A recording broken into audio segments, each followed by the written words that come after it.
Hi నమస్తే, welcome to Myra media. నేను మీ కేవీఆర్. అమెరికాలో మాజీ అధ్యక్షుడు ఫార్మర్ ప్రెసిడెంట్ డొనాల్డ్ ట్రంప్ మీద జరిగిన హత్యాయత్నం ఏదైతే ఉందో అది యావత్ ప్రపంచాన్ని నివేరపరిచింది. వాస్తవానికి గన్ను పట్టినోడికి గన్నే సమాధానం చెప్తుందని ఏదో సామెత ఉంటుంది కదా, కత్తి పట్టినోడు కత్తికే బలవుతాడు అన్నట్టు గన్ కల్చర్ను పెంచి పోషించిన అమెరికా ఈరోజు ఏకంగా అంటే అత్యున్నత కీలక స్థానాల్లో ఉన్న వ్యక్తులనే కాపాడుకోలేకపోతుండడం అమెరికా దౌర్భాగ్యం. వాస్తవానికంటే America federal bureau of investigation, CIA ఇట్లాంటివన్నీ అత్యున్నత దర్యాప్తు సంస్థలన్నీ కూడా ఎంత పకడ్బందీగా ఉంటాయో, ఎంత డెడ్లీగా పనిచేస్తాయో ప్రపంచం తెలుసు, కొత్తగా చెప్పుకోవాల్సిన పని లేదు.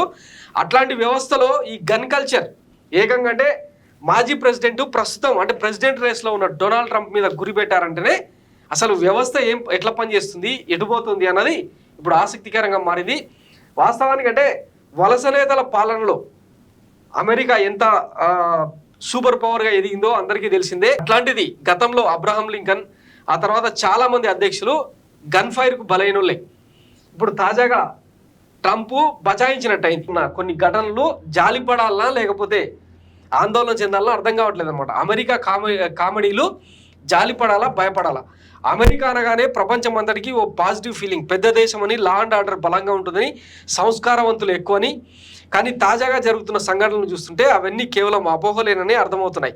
మునుపటి అమెరికా ఇప్పటి అమెరికా అసలు పొంతన లేకుండా పోయింది. కారణం ఏంటంటే పెరుగుతున్న వలసలని కొందరు అంటారు, కానీ అది పూర్తి నిజం కాదు. అసలు అమెరికా అంటేనే వలసదారుల దేశం. ఆ దేశ తొలి అధ్యక్షుడు జార్జ్ వాషింగ్టన్ పూర్వీకులు కూడా బ్రిటన్ నుంచి వలస వచ్చి అమెరికాలో స్థిరపడ్డ వాళ్ళే. అసలు నేటివ్ అమెరికన్స్ అనబడే ఆ నేలకు సంబంధించిన ఒరిజినల్ వారసులు ఎవరు కూడా రాజకీయాల్లో బలంగా లేరు. వాళ్ళు కేవలం కొన్ని ఇండియన్ సెటిల్మెంట్స్ లో ఉంటారు. వాళ్లకు ప్రత్యేక రాయితీలు అవి ఉంటాయి. వాళ్ళ సంఖ్య కూడా చాలా తక్కువ. రాజకీయాల్లో కూడా వాళ్ళ బలం కనపడదు. లేదంతా వలసదారులే. కనుక వలసల వల్లే దేశం పాడవుతుందని చెప్పలేము. ఎందుకంటే ఆ దేశం 100 ఏళ్లలో ఎదుగుతూ వచ్చింది వలసల వల్లనే. కానీ దానికంటూ కొన్ని విధానాలు ఉండేవి. ఇప్పుడు అవి ఉన్నట్టే ఉన్న పరిస్థితులు వేరేగా ఉన్నాయి. ఉదాహరణకు మెక్సికో గోడ దూకి ఎవరైనా టెక్సాస్లోకి ప్రవేశిస్తే టెక్సాస్ ప్రభుత్వం కాల్చి పరేయవచ్చు, కానీ కాలిఫోర్నియాలో దూకితే మాత్రం సేఫ్. అదేంటి అమెరికా అంతా ఒకటే అన్న ప్రశ్న రావచ్చు. కానీ ఫెడరల్ లా వేరు, స్టేట్ లాస్ వేరు. మరి ఫెడరల్ చట్టం అక్రమ వలసదారులపై టెక్సాస్ పద్ధతిలో కఠిన నిర్ణయం తీసుకోవచ్చు కదా, ఎందుకు తీసుకోదు అంటే అదే ప్రశ్న. దానికి అర్థం లేని కారణాలు అనేకం చెప్తుంటారు. దేశంలో చీప్ లేబర్గా పనికొచ్చే మెక్సికన్లే, వాళ్ళ అవసరం ఉంది కాబట్టి చూసి చూడనట్టు ఉండాలంతే అనే వాళ్ళు ఉన్నారు. అలాంటప్పుడు వాళ్ళకు కూడా వీసాలు అవి ఓపెన్ చేసి సాఫ్ట్వేర్ ఇంజనీర్లను, డాక్టర్లను స్వాగతించవచ్చు కదా అనుకోవచ్చు. అలా రాజమార్గంలో స్వాగతిస్తే వాళ్ళు చీప్ లేబర్ అవ్వలేరు. ఎందుకంటే వాళ్ళు సక్రమంగా సంపాదించాలి, ట్యాక్సులు కట్టాలి. కనుక సర్వీసెస్ ఖరీదుగానే ఉంటాయి, పర్పస్ సర్వ్ అవ్వదు. వాళ్ళకి అమెరికా సోషల్ సెక్యూరిటీ కూడా ప్రొవైడ్ చేయాలి. ఆ లెక్క తడిసి మోపెడవుతుంది. అందుకే ఇలా డంకీ మార్గంలో మెక్సికన్లను రాణిస్తున్నారనే ఒక ఆర్గ్యుమెంట్ ఉంది. ఇలాంటివి ఏది విన్నా సరైన కారణాల్లో కనపడవు. అసలు కారణం తెలియదు కనుక ఎవరికి తోచినట్టు చెప్తా ఉంటారు. అనుమానం లేకుండా కనిపించేది మాత్రం ఒకటే, అమెరికా డొల్లతనం. ఇంతమంది ఇల్లీగల్ ఇమిగ్రెంట్స్ను స్వాగతిస్తుంటే వాళ్ళు ముందు టెంట్లు వేసుకొని దేహి అని కూర్చున్నా నెమ్మదిగా ఇల్లు కావాలని డిమాండ్ చేస్తున్నారు. సిటిజన్షిప్లు కావాలని కూడా గొడవ చేస్తున్నారు. వాళ్ళు రాజకీయ అంశంగా మారుతున్నారు. రాజమార్గంగా వచ్చిన వాడికి గ్రీన్ కార్డు రావడానికి 5 ఏళ్ళు పడితే అలా గోడకు వచ్చిన వాళ్ళు సరిగ్గా గొడవ చేస్తే 5 ఏళ్లలోనే గ్రీన్ కార్డు సంపాదించేలా ఉన్నారు. వీళ్ళు వెనుకబడిన వ్యక్తులు కావడం చేత రోడ్ల మీద మూత్ర విసర్జన చేయడం, అపరిశుభ్రంగా ఉండడం, ఏదైనా ఫ్రీగా దొరుకుతుందేమో చూడడం, ఈ బాపతలోనే ఉంటున్నారు. అమెరికాలో రోడ్ సైడ్ మెటల్స్లోను, రెస్ట్ రూముల్లోనూ ఈ మధ్య అపరిశుభ్రం, దుర్వాసన రాజ్యం వెళ్తున్నాయి. గతంలో ఇంత దారుణంగా ఉండేది కాదు. ఒక్క అక్రమ వలసదారులనే అనలేం, కానీ ఓవరాల్గా కల్చర్ సిస్టమ్ మాత్రం మారింది. స్థానికంగా ఉన్న యువతలో కొందరు కూడా సరైన కుటుంబ వ్యవస్థ నుంచి రాకపోవడం వల్ల కొంత డ్రగ్స్, కొంత గన్ కల్చర్, కొంత వీటి కారణంగా అసాంఘిక శక్తుల్లో మారుతున్నారు. అలాగని ఏదో ఎజెండా పెట్టుకొని వీళ్ళు క్రిమినల్గా మారరు. జస్ట్ సైకోలుగా మాస్ షూటింగ్ చేయడం, డబ్బు కోసం డ్రగ్స్ మత్తులో ఏ షాప్లోకి వెళ్ళి ఎవరినో కాల్చడం లాంటివి చేస్తున్నారు. వీళ్ళని అరికట్టడం పోలీసుల వల్ల కూడా కావట్లేదు. ఇంతకు పోలీసుల టాపిక్ వచ్చింది కాబట్టి ఇక్కడ ఒక విషయం చెప్పుకోవాలి. అమెరికా పోలీసులు అంటే అంత ఎత్తు ఉండి నానా రకాలైన పరికరాలు ఒంటికి తగిలించుకొని ఫిట్గా ఉండి బరువైన పెద్ద గన్స్ పట్టుకొని ఉంటే వాళ్ళని ఏదో మార్వెల్ హీరోలు చూసినట్టుగా చూస్తాం. కానీ వాళ్ళని చూసి లోకల్ యువత కూడా భయపడడం లేదు. ఈ అనుమానం కూడా వస్తుంది కొన్ని సీన్లను చూస్తే.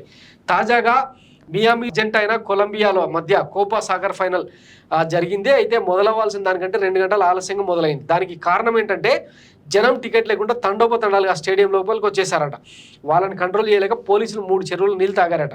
ఇండియాలో ఇదిలా ఉంటే మరో తాజా ఘటన, డొనాల్డ్ ట్రంప్ పై కాల్పులు. ఆ అగంతకుడు గోడెక్కి గన్ పట్టుకొని పొజిషన్ తీసుకోవడాన్ని సుమారు 20 నుంచి 30 మంది మొబైల్ ఫోన్లలో షూట్ చేశారు.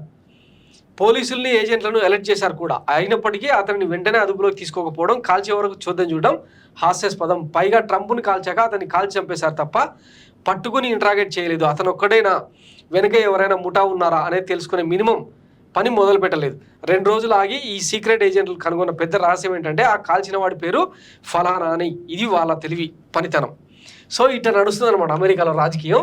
దీనికి ఇంకెవడేం చేయలేడు. అమెరికాలో భద్రత అనేది ఒక పెద్ద డొలతనం అనమాట, పెద్ద క్వశ్చన్ మార్క్, $1 మిలియన్ క్వశ్చన్. వాస్తవానికి అమెరికా ఏంటంటే ఒక పెద్ద గ్లాస్ బిల్డింగ్ అనిపిస్తుంటే దాని మీద ఎవరైనా రాయేస్తే ఆ బుగ్గ పగిలిపోతుంది అన్నది వినిపిస్తున్న తాజా వాదన. సో ఇట్లాంటి టైంలో అమెరికాకు వెళ్ళే వాళ్ళు, అక్కడ ఉన్న వాళ్ళు తీవ్రమైన భయం గుప్పిట్లో ఉన్నారు. మరి వాళ్ళకు కొత్త ప్రభుత్వం ఏదైనా కొత్తగా చేసే ప్రయత్నం చేస్తుందా? అసలు ఈ గన్ కల్చర్ మీద ఎప్పటి నుంచో కొన్ని దశాబ్దాలుగా అనుమానాలు, విమర్శలు పెరుగుతూనే వస్తున్నాయి. కానీ ఎప్పటికప్పుడు గన్ ఫైరింగ్ జరుగుతూనే ఉంది. ఎవడి ఇష్టానుసారం వాడు షాపింగ్లలో పోయి కాల్చడం, ఇష్టమైనవి తీసుకొని పోవడం, ఇవన్నీ జరుగుతూనే ఉన్నాయి. మరి వీటన్నిటిని ఎట్లా కంట్రోల్ చేస్తారు? అసలు అమెరికాలో భద్రత కల్పించగలరా లేదా అన్నది కూడా చెప్పాల్సిన అవసరం ఉంది. వీటన్నిటికీ నవంబర్లో జరిగే ఎన్నికలు బేస్. సో ఆ తర్వాత ఏమైనా మార్పు వస్తుందేమో వేచి చూద్దాం. Thanks for watching my media. నేను మీ కేవీఆర్. Thank you.